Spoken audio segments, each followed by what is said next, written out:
There is no place on Earth quite like it. Here, the astonishing is commonplace. Turtles strike like snakes. And tarantulas share their homes with tiny frogs. This is a realm both beautiful and brutal, where adaptation is the key to survival. This is the wild Amazon.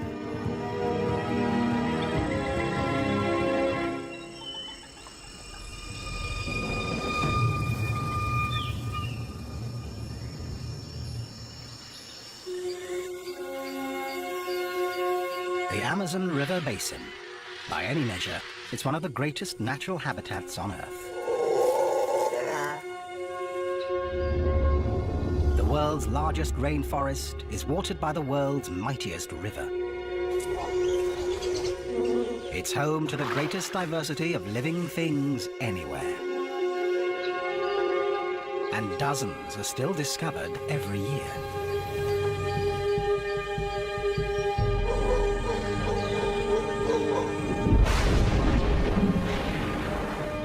But the Amazon is changing fast, threatening the animals and plants that have thrived here for millions of years.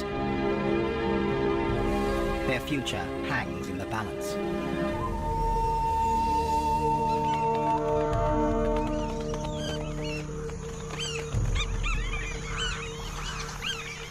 Black caiman are among the Amazon's most ancient inhabitants.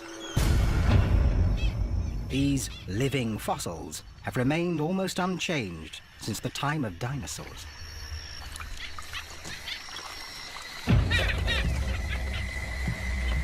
But recently, a strange behavior has been observed among caiman.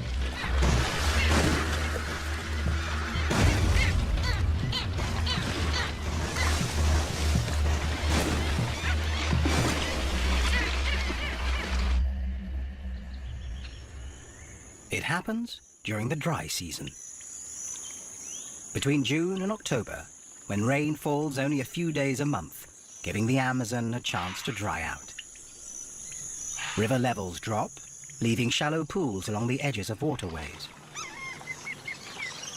The black caiman are quick to seize the opportunity. Birds take notice too.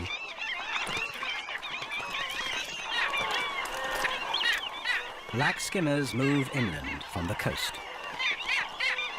and egrets gather by the hundreds. They are all here for one thing. The fishing is excellent. The pools have stranded huge shoals of fish, and the Amazon's largest predator closes in. During the dry season, the caiman gather in large numbers. But what they do next is even more extraordinary.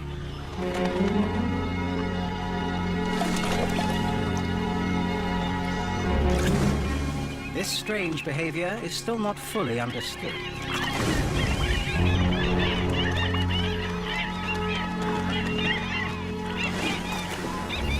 Caiman are known to jump and slap the water as part of a mating display. But here, it's transformed into a synchronized and deadly ballet.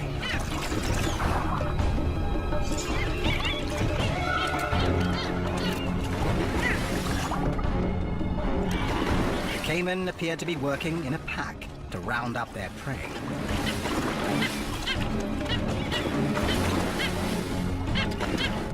The panicked fish are caught by the hungry jaws.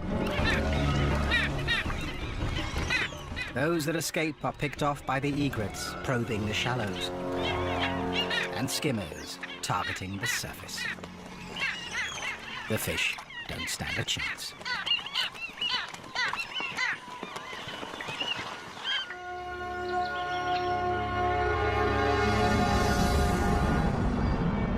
The Amazon basin dominates the northern half of South America, stretching over 400 million hectares.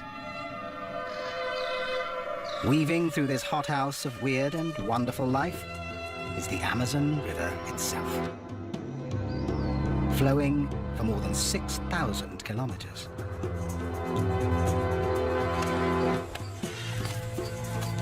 The creatures of this realm are part of a complex web of mutual dependence. Their interlocking relationships have evolved over millennia.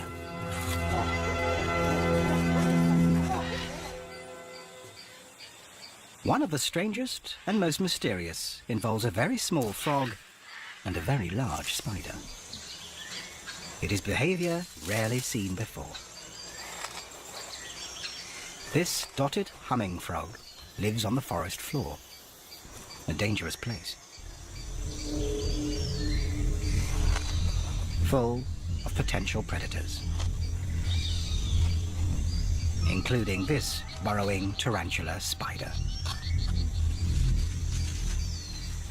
This nocturnal hunter, with a leg span of up to 16 centimeters, can easily catch mice and even small birds. It kills by injecting its prey with venom. The poison first stuns, and then, while the victim is still alive, dissolves it from the inside, so the spider can suck out the remains. Any creature would be keen to avoid such a fate. It seems the little dotted humming frog has made a fatal error in its choice of refuge. A tarantula's lair is a potential death trap, especially one filled with hungry babies.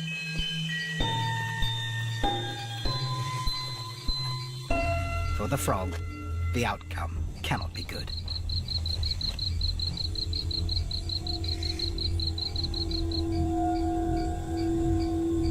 Once it's within range, the spider will pounce and inject its deadly dose of venom.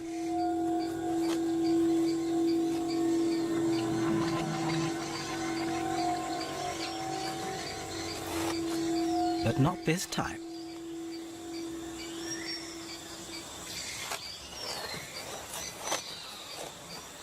Hairs on the spider's legs allow her to detect chemicals on the frog's skin.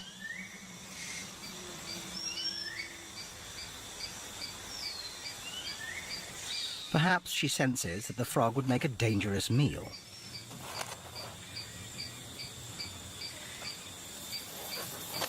So why welcome it into her burrow? It seems this is a mutually beneficial arrangement. Frogs eat ants, which in turn prey on spider eggs and spiderlings. And for the frog, there's total protection. No other predator would dare take on this mother or her babies.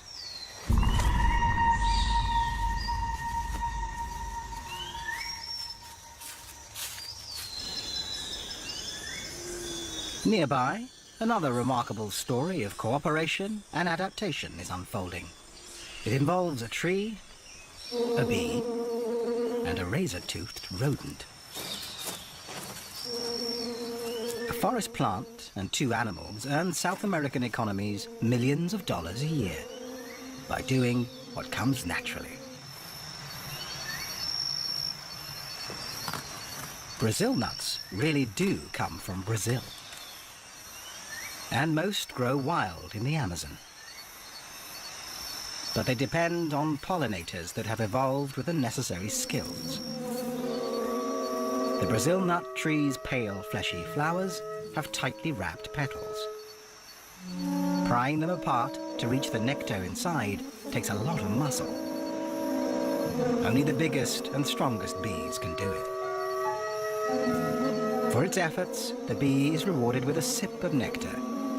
But as it struggles with the flower, it's also dusted with pollen. When the bee visits other Brazil nut flowers, the pollen shakes loose, the bee gets a meal, and the flowers are fertilized. The third party in this tale is a little mammal whose efforts ensure the Brazil nut tree lives on.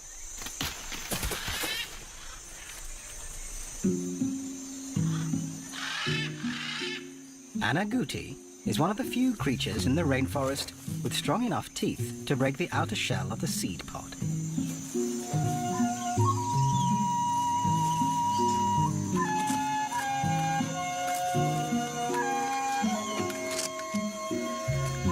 Its reward is a hearty meal, packed with essential fat and calories.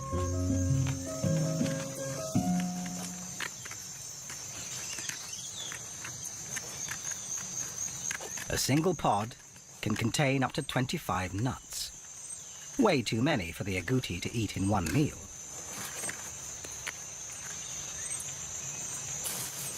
So he hides the leftovers.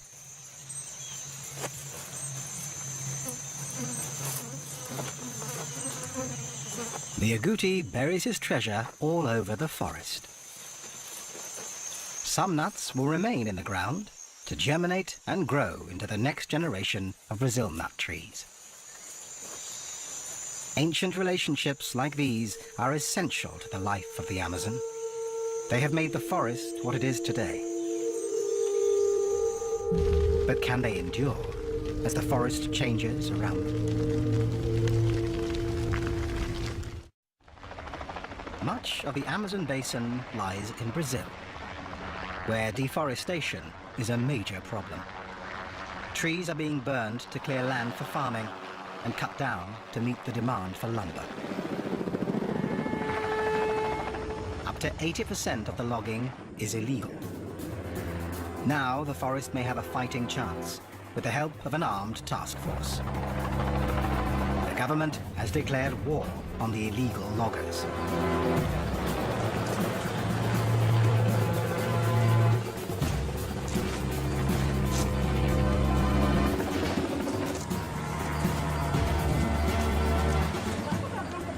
But protecting an area larger than India is almost impossible.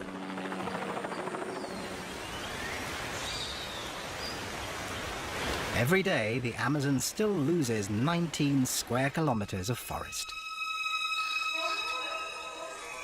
And besides the trees, much more is lost.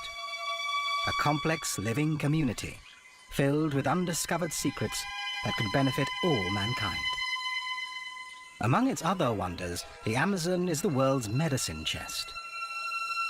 Scientists already know that over a quarter of the active ingredients in cancer-fighting drugs come from the rainforests, even though they have only tested 1% of the plants.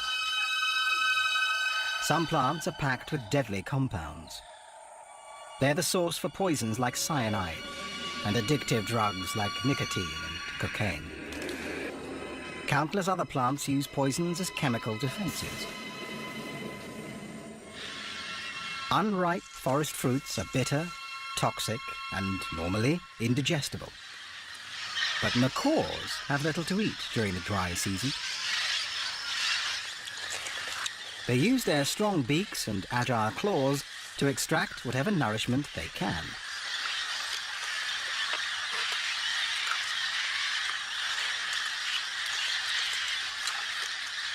And then have to deal with a belly full of toxic plant matter.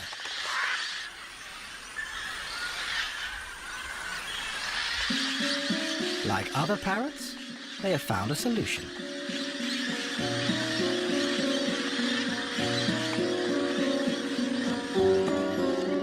At this time of year, parrots will travel more than 15 kilometers every 2 or 3 days to a particular bend in the river. They're heading for clay banks, exposed by the river as it dries and recedes. Somehow, the birds have learned over time that clay neutralizes the toxins in their diet, which makes it an essential ingredient for surviving the dry season.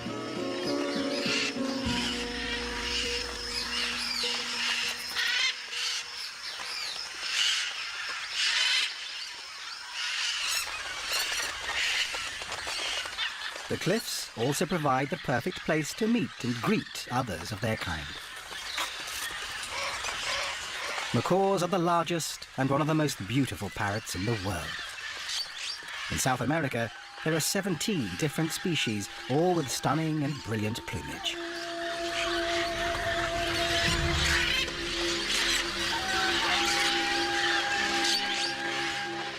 Highly intelligent and extremely sociable, they travel together in large flocks as they search for food.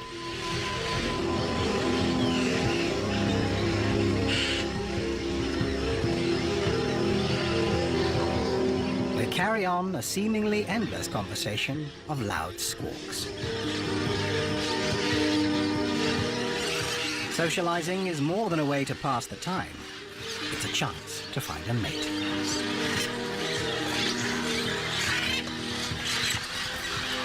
For macaws, this is an important choice.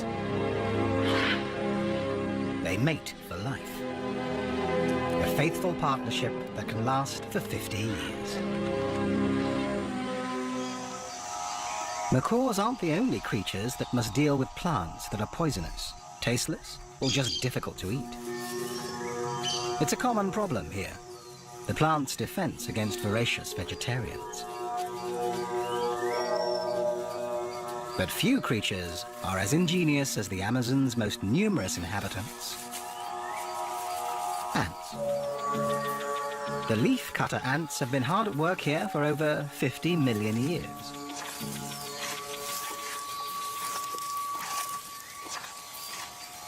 An ant carefully measures out a portion of leaf using her leg span as a guide.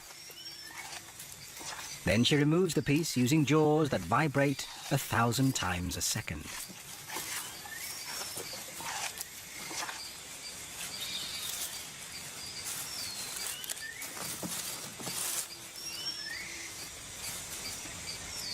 Leafcutter ants have an elaborate caste system defined by the size of the ant.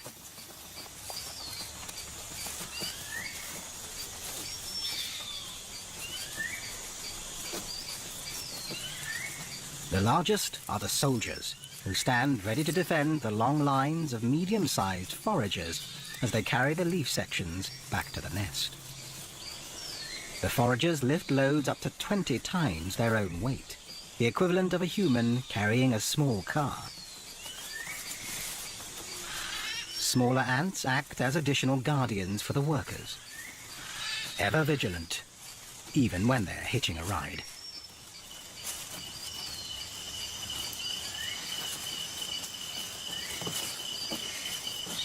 The leafcutter's underground nest can measure over 15 meters in diameter and be up to 5 meters deep. It's home to up to 8 million individuals. What happens inside is extraordinary. Within the nest, leaf portions are handed over to the smallest caste, the gardeners.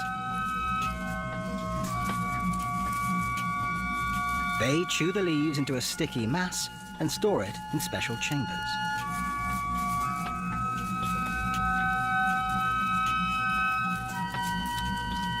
Another chamber houses the colony's most precious possession, an edible fungus. A gardener cuts off a piece of the fungus and carries it to the new stash. In no time, it will begin to grow on the leaves. It's this fungus, not the leaves, that feeds the ants. And they cultivate it as carefully as any human gardeners. It's an amazing adaptation, one that has taken millions of years to perfect.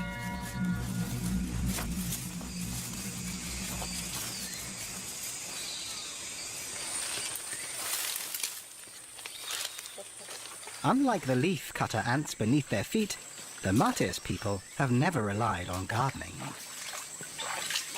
Instead, they gather plants and hunt. One of nearly 200 native tribes still living in the Amazon, their first contact with the outside world was as recent as the 1970s.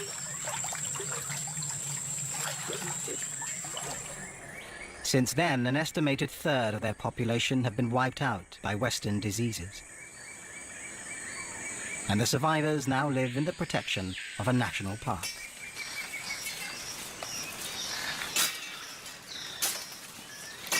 Through countless generations, the Mates people have gained a deep knowledge of their jungle home.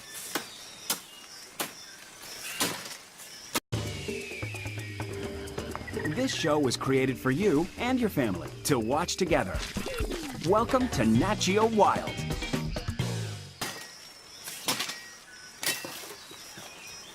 They understand how to make use of the poisonous plants around them. The bark of a liana is essential to their survival.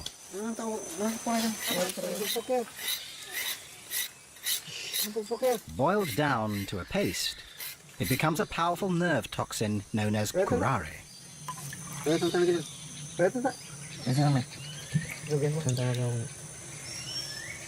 Curare can act in seconds, paralyzing chest muscles and suffocating victims to death. For the martis, it makes a perfect weapon for catching the fast and nimble monkeys whose meat they prize.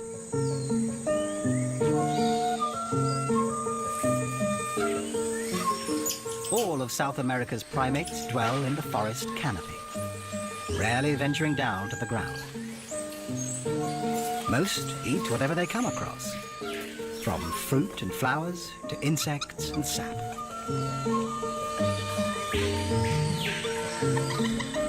In Brazil alone, there are over 100 different kinds of monkey, more than any other region in the world.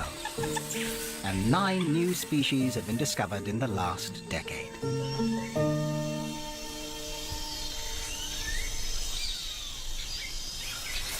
Common squirrel monkeys are one of the most successful. They're found throughout the Amazon.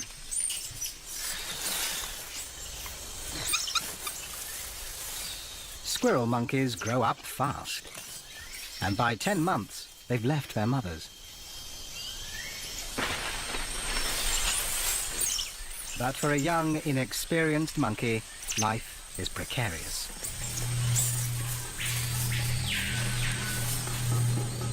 There is danger lurking in the forest.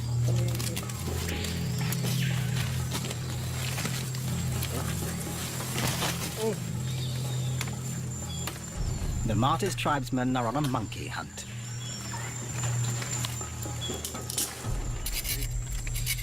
They've already prepared the tips of their arrows with curare. But catching a fast-moving target takes more than a lethal weapon. So they turn once more to the forest plants to gain an advantage.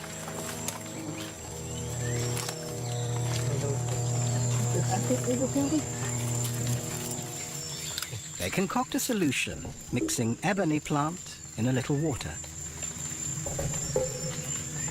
They drip it into their eyes.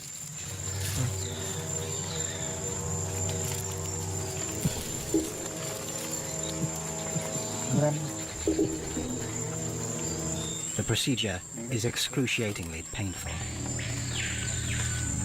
But they believe it will sharpen their eyesight and heighten their senses, endowing them with the stealth of the forest creatures and enabling them to move silently as shadows across the jungle floor.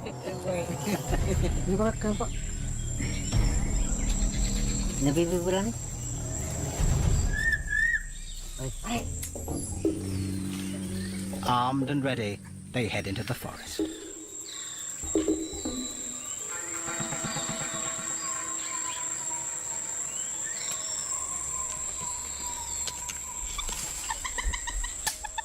Deep in the forest, the young squirrel monkey has been distracted by an insect snack.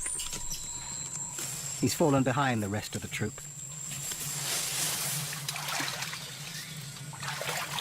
Below him, a predator stalks.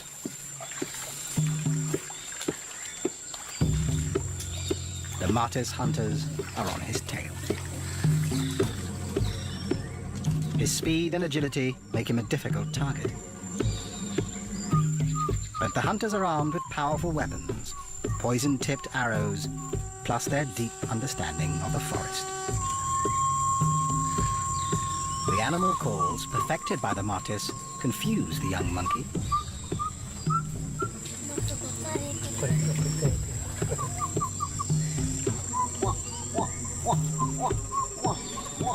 He's naturally inquisitive and moves closer to the calls.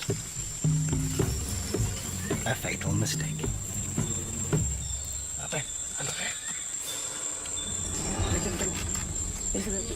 The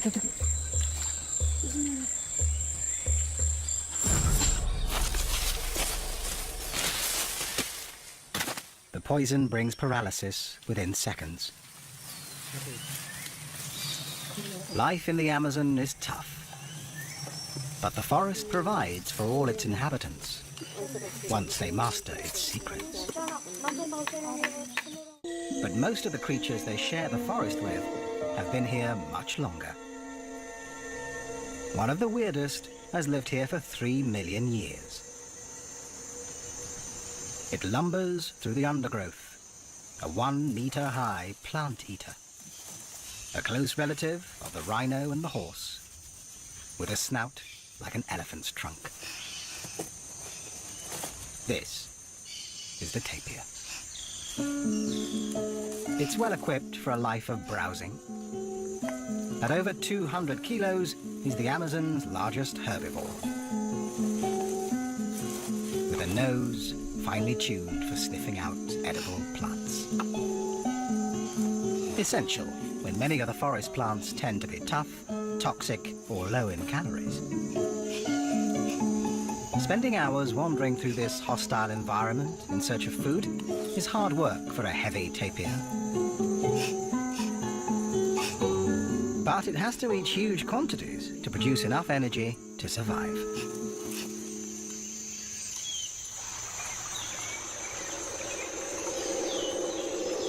Some animals find a meal by hardly moving at all.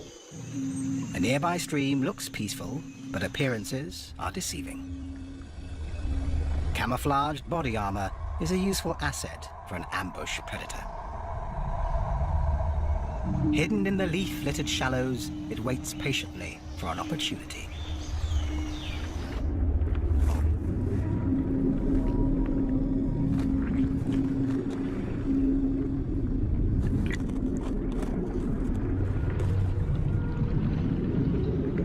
The Mata-Mata turtle. This bizarre creature has been polishing its deadly tactics for millennia. Its name, Mata-Mata, simply means kill. It remains motionless.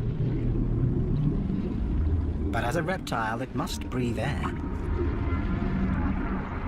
The Mata-Mata does that by extending its specially adapted neck, moving slowly to avoid detection.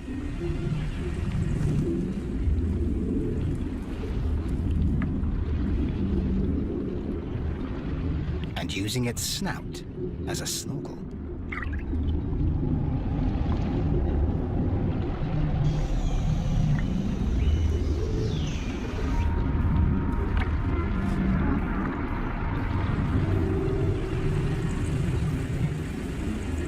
When a fish gets close enough, the Mata-Mata opens its huge mouth, creating a vacuum.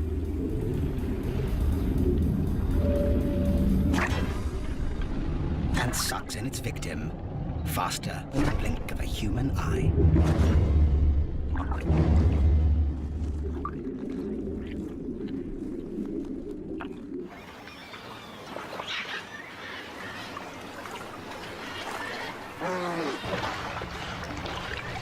Farther down the river, an unlikely resident of the Amazon waterways abandons the shrinking lagoons of the dry season and heads into open, deeper waters.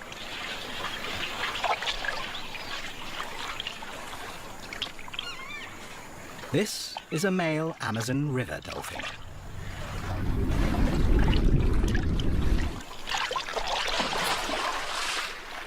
Most dolphins live in salt water, but this species adapted to the rivers long ago.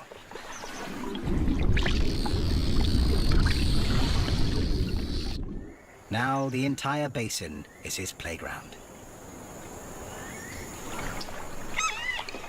Like other dolphins, he uses sonar to hunt. That comes in handy in these murky waters. But unlike his marine cousins, unfused bones in his neck make it much more flexible.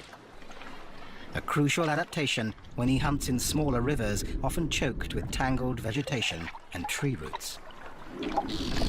Males and females stay apart for most of the year. But now, at the height of the dry season, this dolphin has come to a wide stretch of water, looking for a mate. When he finds a promising female, he begins a strange courtship dance. The male tosses a piece of driftwood around, perhaps to attract the female's attention. If she accepts him, the pair will mate.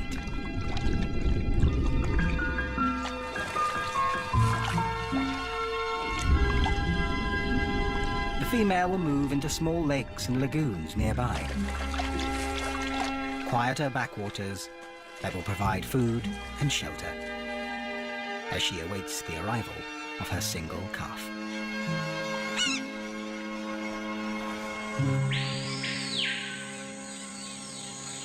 Towards the end of the dry season, the river levels are at their lowest, exposing broad sandbanks. For one huge and ancient creature, this new and temporary landscape offers a brief opportunity essential to their future survival.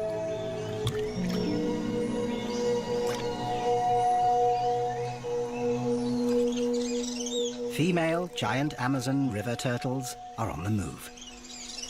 They're powerful swimmers and may travel great distances. The females come to the same stretches of the river year after year. They search for the highest spots on the beaches to lay their eggs. Finely grained sand makes these banks perfect for laying eggs. More than a meter long and weighing up to 90 kilos, the giant females drag themselves out of the water to bask in the sun. The temperature of the sand rises during the heat of the day. The hot sand will act like an incubator, speeding up the growth of the eggs. But it's dangerous.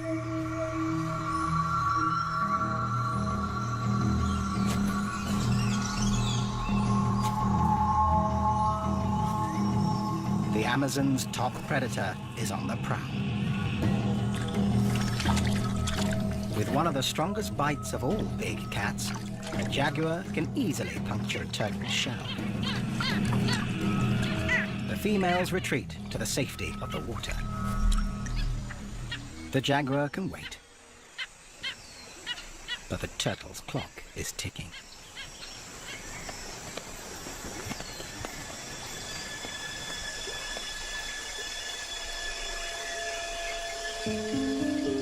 Under cover of darkness, one turtle seizes her moment.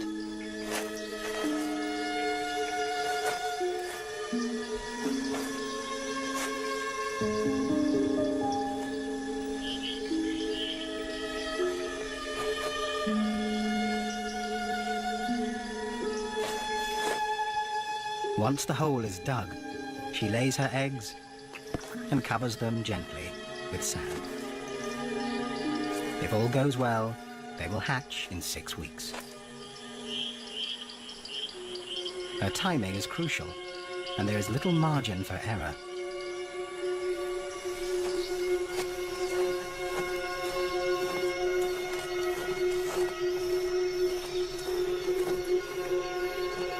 In a few weeks, the rains will return and the beaches will be washed away. The precious eggs must hatch before then.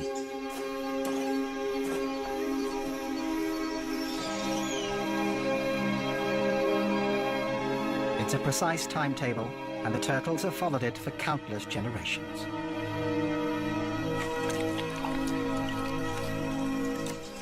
But the climate is changing here, as it is elsewhere around the globe. If weather patterns shift before the turtles have a chance to adapt, they could be doomed to extinction.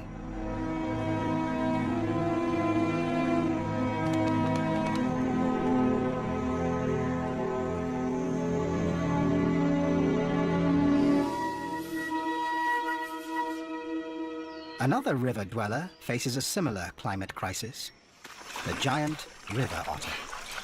Giant river otters are rare and endangered, with fewer than 5,000 remaining in the wild.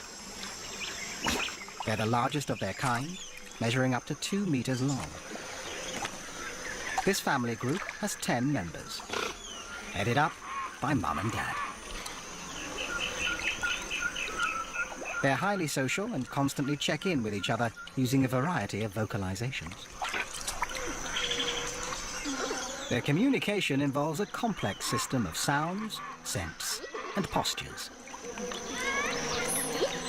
Locals call them the wolves of the river, and they are proficient predators. With their wing-like tails, webbed feet, and sleek fur, they're built for the water and have no problem catching enough to eat.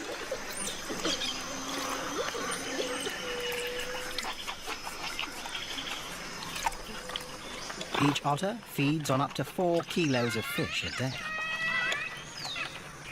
Every year at the start of the dry season, the mother otter relies on river levels falling to expose patches of dry land where she can make her den.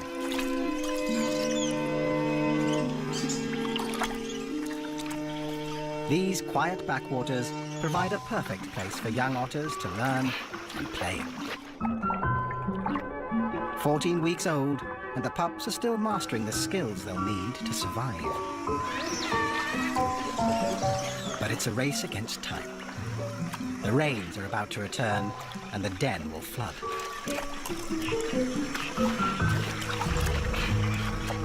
If weather patterns change, it will challenge this finely tuned parenting plan.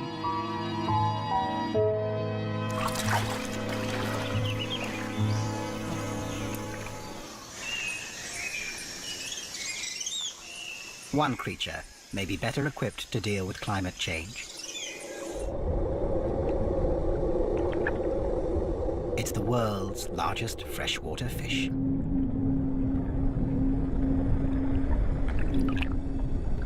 The pirarucu can grow to 3 meters in length and weigh more than 2 baby elephants. It lives in slow-moving waterways that are murky from decaying vegetation. Tannin in the leaves turns the water acidic. Not ideal for most fish. And as climate change causes temperatures to rise, oxygen levels are likely to fall even farther. But the pirarucu has an amazing secret weapon. Along with its reduced gills, it has evolved with an air bladder that acts like a lung.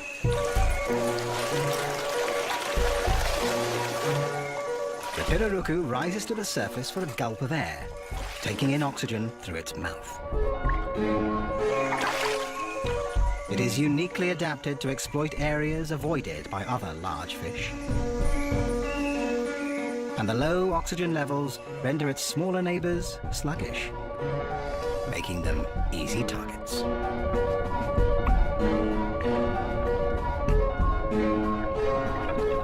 Its adaptation may give the pirarucu the winning advantage in a changing world.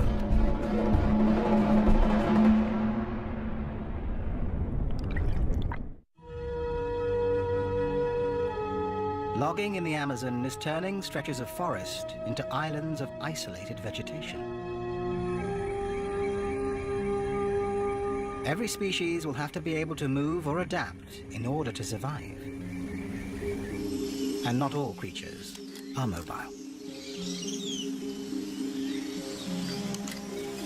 This pale-throated sloth prefers the security of the canopy and only comes to the ground once a week to defecate. When he does, he's limited to a crawl.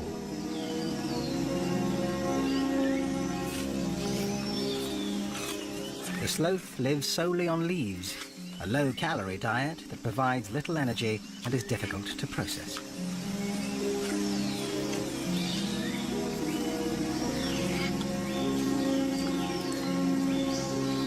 So he spends up to 18 hours a day resting and digesting.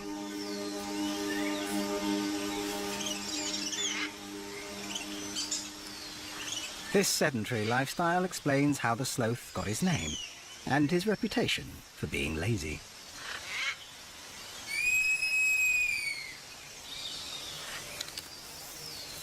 Only the calls of a nearby female get him moving. With poor eyesight, he's reliant on his other senses to find her.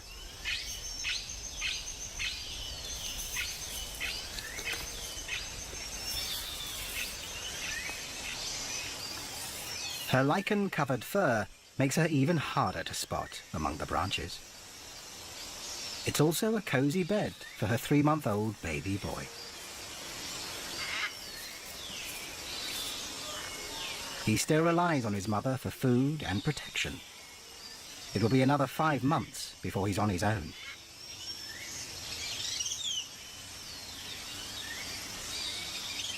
But she's ready to mate again.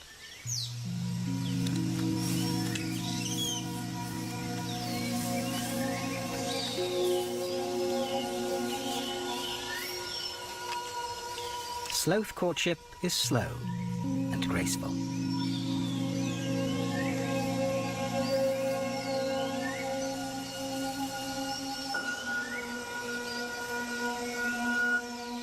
But she may reject him with her baby still around.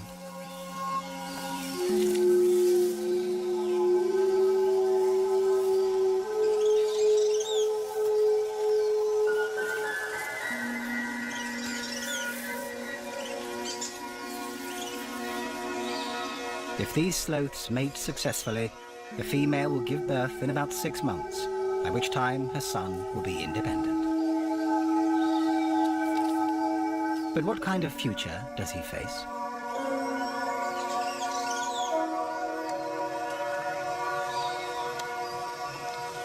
The sloth's home in the forest canopy is an uncertain refuge. Their lack of mobility makes it difficult to adapt to changing conditions. They're too awkward and too slow to move safely across open ground.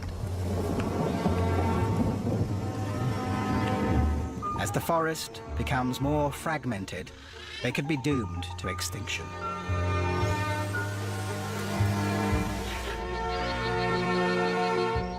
The creatures of the Amazon have developed their incredible survival strategies over millions of years.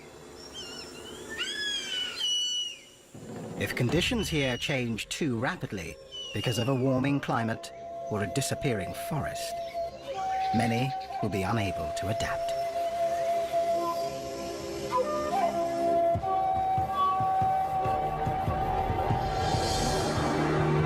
This time, they're fortunate, and the rains are arriving on time. As a new season begins, the waters rise again.